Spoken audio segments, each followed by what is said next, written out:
par ces recoupements, il y a les éléments qui ressortent des revendications de l'opposition non armée. Nous avons les processus, la faiblesse des processus électoraux. Ils ont beaucoup insisté sur le processus électoral de 2023 qu'ils ont critiqué.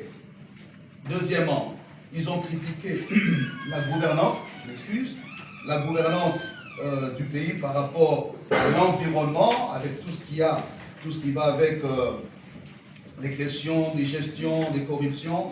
Troisièmement, ils ont parlé du rôle de la justice qui traque les opposants, où beaucoup se trouvent aujourd'hui en exil. Quatrièmement, ils ont parlé de l'absence de consensus politique et rationnel dans plusieurs processus de réforme, on s'est compris la tentative de changer la Constitution. Rappelez-vous que les débats qui étaient en cette période-là, quand on consultait, c'était sur la Constitution. Et donc, beaucoup revenaient également sur ces débats-là de changer la Constitution. Il y a eu aussi le point en lien avec la signature de certains engagements et contrats avec le pays de manière bilatérale ou multilatérale. Et puis, on parlait des situations d'insécurité, pas seulement à l'Est, ils ont parlé de l'Ouest, ils ont parlé des tensions communautaires. Voilà un peu le résumé de ce qui se présente comme les revendications de l'opposition. Qu'est-ce qui ressort de leur agenda harmonisé des revendications qu'on a dessus ça et là? Premièrement, la société civile insiste sur l'organisation des réformes juridiques et judiciaires pour renforcer l'indépendance de la justice. Deuxièmement, il demande l'organisation urgente des réformes électorales pour permettre d'élever l'option sur la CENI en vue de préserver les processus électoraux de 2028, donc les processus à venir. Ici, c'est l'avis des experts électoraux qui ont été consultés. Troisièmement, il y a renforcer le mécanisme de protection des défenseurs des droits de l'homme et ceux qui travaillent au niveau des opinions publiques.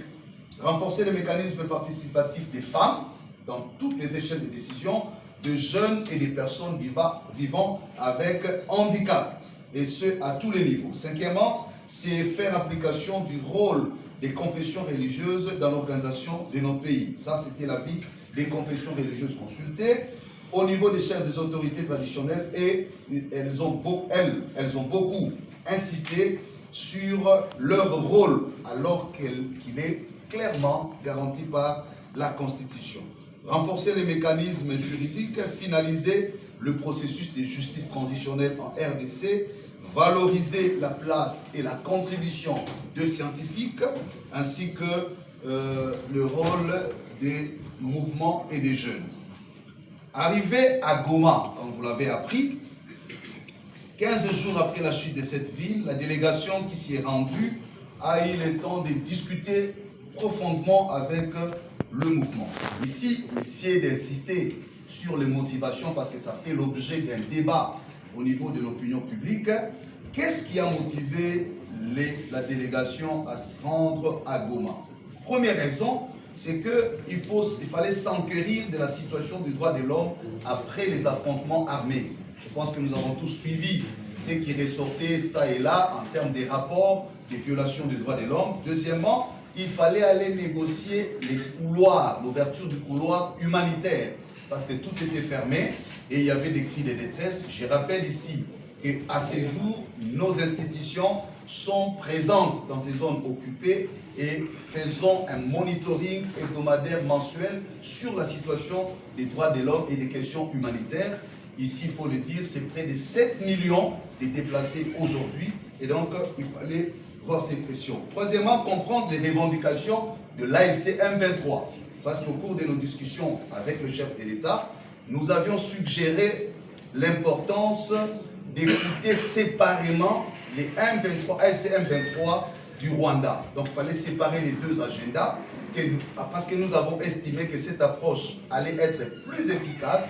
Si nous voulons avoir un dialogue national inclusif et efficace, il était intéressant, c'est cela notre avis jusqu'à aujourd'hui, de séparer l'agenda Goma et l'agenda Kigali.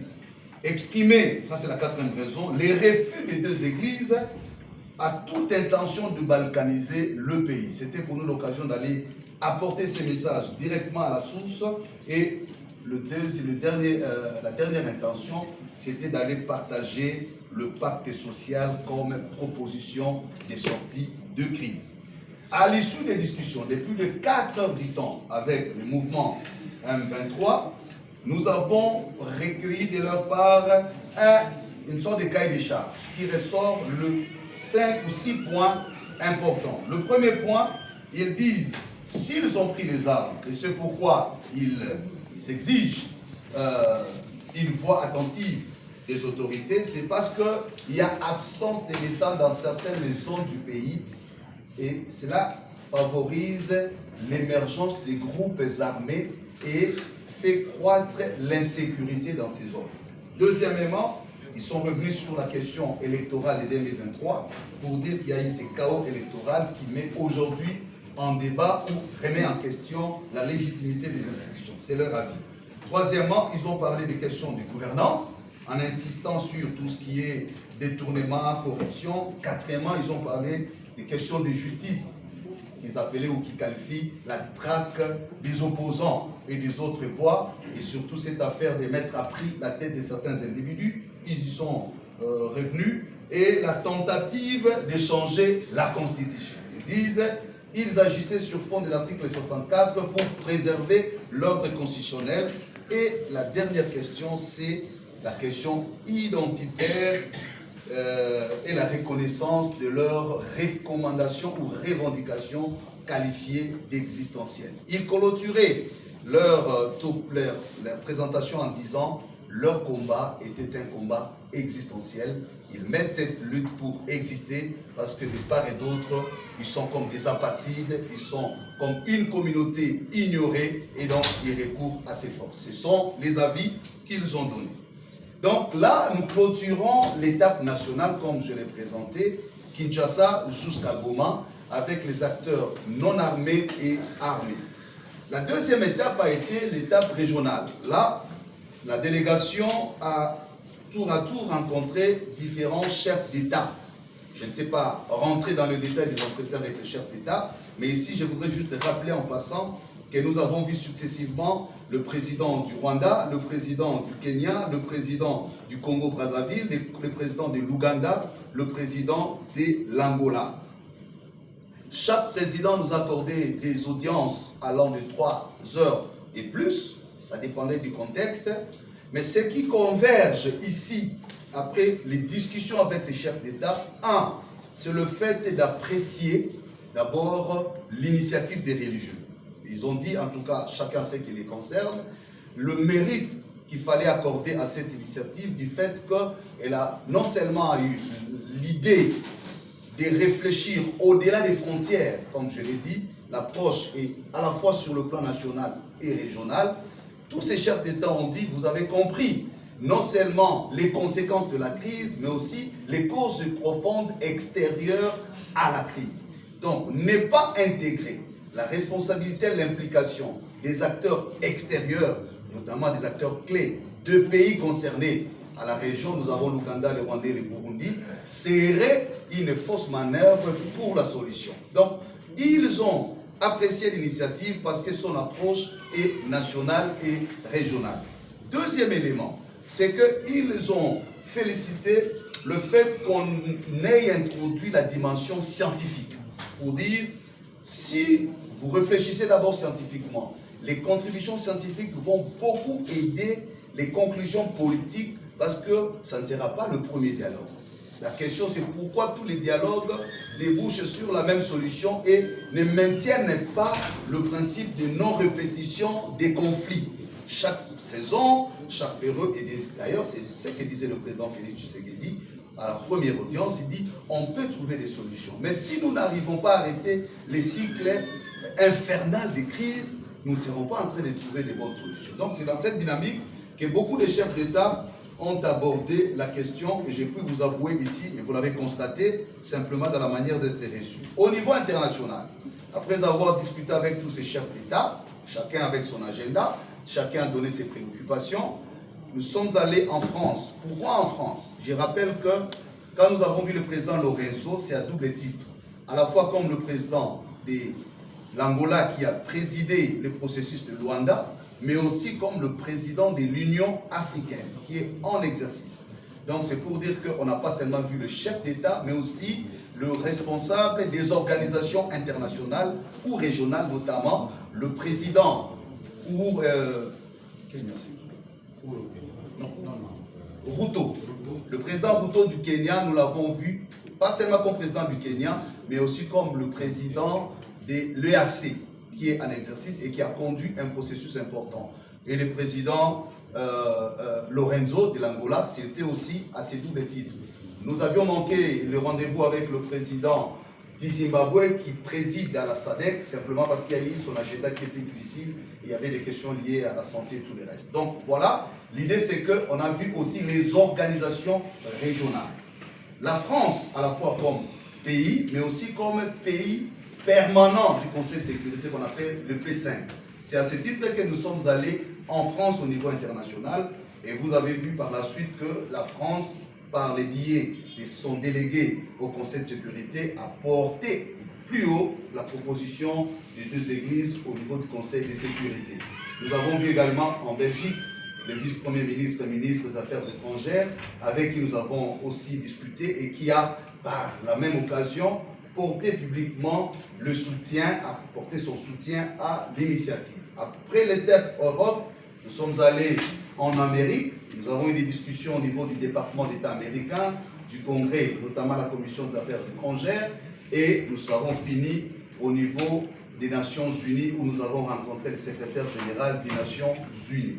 Toutes les discussions à ces niveaux ont convergé dans la même direction. Ce que nous pouvons ici conclure au niveau de ces étapes, c'est que nous avons réussi à faire comprendre à l'opinion nationale et internationale la nécessité d'inclure le dialogue national dans le processus de paix en cours. L'idée n'était pas de se substituer à un processus régional ou à se confronter. L'idée était de poser des passerelles de collaboration et de complémentarité, parce que tous les processus menés au niveau de la région, que ce soit initialement Nairobi ou le processus de Luanda, les deux processus s'est limité sur les tensions au niveau de la région. La preuve, vous verrez que Nairobi s'est beaucoup apaisanti sur les groupes armés d'un côté, comment pacifier, et Luanda est venu beaucoup plus atténuer la tension entre le Rwanda et la RDC. Il y a eu ce qu'il y a eu. Aujourd'hui, nous saluons l'accord qui a été signé parce que, peut-être qu'on y reviendra, il est venu en fait concrétiser un pas important par rapport à ces efforts au niveau de la région. Mais nous, l'idée c'était qu'on dise, écoutez, les conflits certainement partent de la région ou est alimenté au niveau de la région, mais il y a des interactions avec la situation interne. Dans les revendications que nous avons reçues, que ce soit des groupes armés ou des acteurs non armés, il y a beaucoup de liens intrinsèques en termes de revendications. L'idée, c'est de dire, pourquoi chercher des solutions dans une approche fragmentée? On va chercher la solution avec un groupe d'un côté, et puis on va chercher avec un autre de l'autre côté. Notre proposition, c'est de dire, il serait important de mettre dans une approche holistique par des acteurs multiples une dynamique qui pourra contribuer à trouver des solutions tant au niveau national que régional. Et c'est ce qui a été fait. L'attention aujourd'hui, vous avez compris que jusqu'au niveau international, on parle positivement de cette initiative. Et donc, j'ai conclu pour dire les enjeux qui nous restent aujourd'hui, et ce que nous avons constaté à l'issue de ces consultations, c'est le fait que le pacte ou cette initiative n'est pas bien comprise. Il y a un défi de communication, nous l'avons avoué. On n'a pas peut-être beaucoup se communiquer, peut-être c'est là où vous nous aiderez en tant que professionnels. Et nous voulons insister que cette initiative n'a pas vocation de créer la polémique. C'est une initiative pastorale et prophétique. Les objectifs sont clairs. Elle n'est pas là pour faire concurrence à d'autres initiatives. C'est une contribution des églises. Encore que nous insistons être les faiseurs de paix. Nous voulons nous exhorter parce que c'est les défis qu'il y a là. Nous avons l'impression qu'à chaque fois que nous communiquons ou les autres communiquent, on veut prendre des bouts de phrases, des accidents de langage pour dénaturaliser et même mettre en péril une initiative qui aujourd'hui s'avère comme voie royale des solutions à notre pays. L'appel ici de Père spirituel, c'est de nous interpeller tous à un engagement collectif pour comprendre que l'enjeu aujourd'hui, ce ne sont pas les individus. L'enjeu, ce n'est pas les CC la Senko. L'enjeu, c'est que nous sommes face à une crise politique, diplomatique et sécuritaire. Pour résoudre cette affaire, il nous faut une vue assez globale et avoir un engagement collectif. J'ai dit et je vous remercie. Commission Vivre Ensemble Transfrontalier.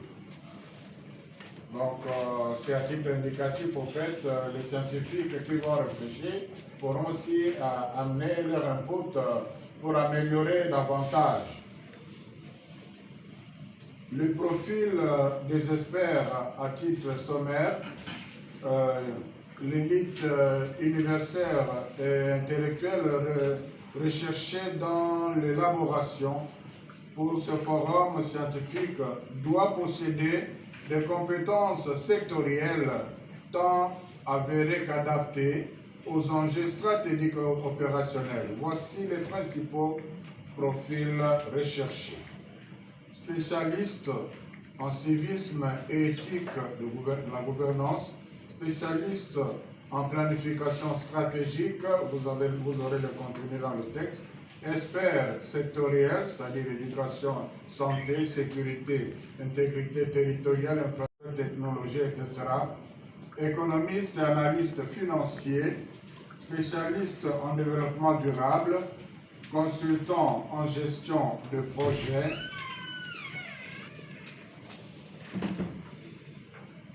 voilà. Et la durée de la mission et les modalités de coordination, la mission initiale de 2 à 5 semaines, donc on leur propose pour qu'ils puissent réfléchir à la lumière de ces éléments et un travail depuis sera fait. Révision et restitution de 1 à 3 semaines complémentaires. Travail sur la supervision nationale de sécurité régionale. Commission politique, institutionnelle et diplomatique. Commission cohésion. Les dialogues, on peut toujours les avoir dans tous les sens. Et l'initiative du pacte social pour la paix. C'est-à-dire, c'est différent, ce n'est pas le président. Contrairement à ce qu'on a vécu, par exemple, les politiques peuvent prendre l'initiative du dialogue, plein droit, et